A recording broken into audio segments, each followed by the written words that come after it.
All right, let's dive in. Episode 6 of Disney Twisted-Wonderland. The animation starts with a bang and doesn't let up. If you've been craving high-stakes magical drama, explosive showdowns, and juicy backstory reveals, this episode delivers big time. We finally see the Heart's-Labial house reach its breaking point, the full scope of Riddle's strict rule, and the consequences it has on everyone, including himself. Plus, there's a mysterious cat, dizzying duels, and some truly stinging words between supposed friends. So grab your snacks and hang on. Let's break down every twist, turn, and moment from episode 6. Things kick off the day before the legendary unbirthday party.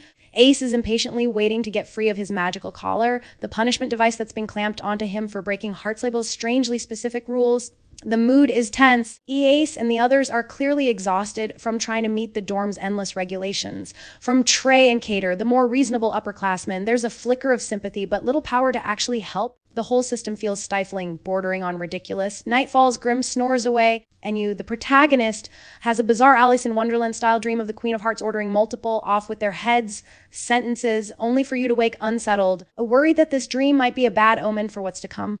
Morning arrives, and it's the day of the unbirthday party itself, a whimsical event inspired by Wonderland's logic. You and Grimm are welcomed by not just the students, but a bunch of magical duplicates created by Cater's spell. Everyone, including you and Grimm, is dressed in fancy formal wear. But despite the beautiful decorations and cheerful facade, there's an uneasy feeling in the air. Many students are still wearing those oppressive collars, and the fun seems strictly rationed by rules. Then the big moment, the arrival of House Warden Riddle Rosehearts. He enters with pomp and ceremony, immediately inspecting the arrangements down to the last petal and napkin. Riddle is proud, demanding perfection, and very aware of every single rule in the house. After a toast, a very merry unbirthday to you, Ace, and Trey present Riddle with a beautifully baked chestnut tart as an apology for their past wrongdoing. It's a gesture of reconciliation, and it instantly explodes in their faces. Riddle flies into a rage, citing Rule 562. One must never, under any circumstances, bring a chestnut tart to an unbirthday tea party. There are 10 rules in total. Students are stunned. How is anyone supposed to keep track of so many, let alone such odd details? Trey and Ace try to apologize. Trey admits he didn't know the rule, and neither did you. But the point, according to Riddle, is that rules must be obeyed for their own sake and bring order. Ace, losing patience, finally says what everyone is thinking. The rules are excessive, and Riddle's enforcement has become unbearable. The room goes silent. Defiance bubbles up. Ace outright calls Riddle an idiot. Deuce sides with him, and soon several of the new students are openly challenging Riddle's authority. Riddle does not take this lightly. He lashes out, furious and deeply hurt, reiterating that Heart's-Labial is the most disciplined house, and that's all because of his strict control. No one is expelled, no one held back, and he claims this as his victory. When Ace, Deuce, and you refuse to back down, Riddle at last uses his signature spell with your head, once more activating those magic collars, paralyzing the dissenters and humiliating them in front of the student body. Any illusion of harmony is shattered. Afterward, as Riddle insists the party must go on with a croquet tournament, the rebel students nurse their bruised pride. They're angry, powerless, and still physically restrained by the collars.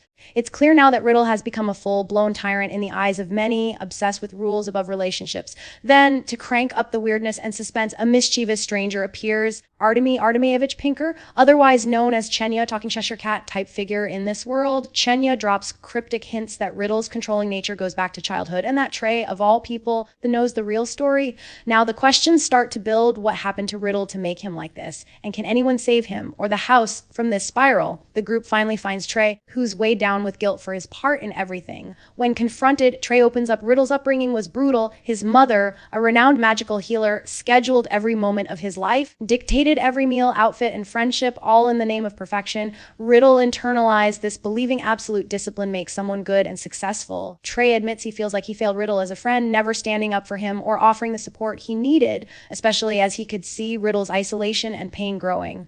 The group debates. Do you pity the house warden, or do you call him out and try to stop this? Ace is especially harsh, blaming Trey for not intervening, while others feel sympathy. Enter the head mage. He, overhearing the whole heated discussion, he offers an unexpected, tantalizing solution. If Ace has such a problem with how things are run, why not challenge Riddle for the role of house warden? It's explained that this is actually how the position is contested at Night Raven College, by magical duel.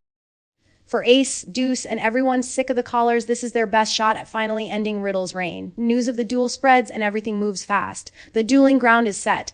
Ace and Deuce, sleeves rolled up, ready to face Riddle Rosehearts for the house spot. If they win, they'll take his crown, and most importantly, free themselves and the other students from his oppressive rule. As the headmage orders Riddle to remove the collars for fairness, the tension cracks. Ace and Deuce finally feel free again and determined to win. The duel starts, Riddle proud and annoyed. He barely waits for the formalities before unleashing his magic. With a dramatic off with your heads, he utterly overpowers them. Ace and deuce are brought down in seconds. They're left stunned and defeated as Riddle stands above them, as untouchable as ever. And with that, the episode rolls into its closing scenes and the next arc set up. We get a glimpse of a different dorm, Scarabia, with Kaleem and Jamil clashing over who should cook for yet another guest, Rudgy. The light-hearted squabbling there is a stark contrast to the heavy tension from Heart's Labial. It acts as both a palate cleanser and a tease for the broader world building to come. So to sum up, this episode is all about Heart's Labial's internal meltdown. And we see how blind obedience to rules can become cruel, how trauma can twist someone into a tyrant, and how true friendship sometimes means having the courage to intervene even if it's hard. The failed duel at the end shows that real change at night Raven College won't come easily. Riddle is still in power, and the pain runs deep. What did you guys think of this explosive episode? Do you sympathize with Riddle after learning about his childhood, or is he too far gone?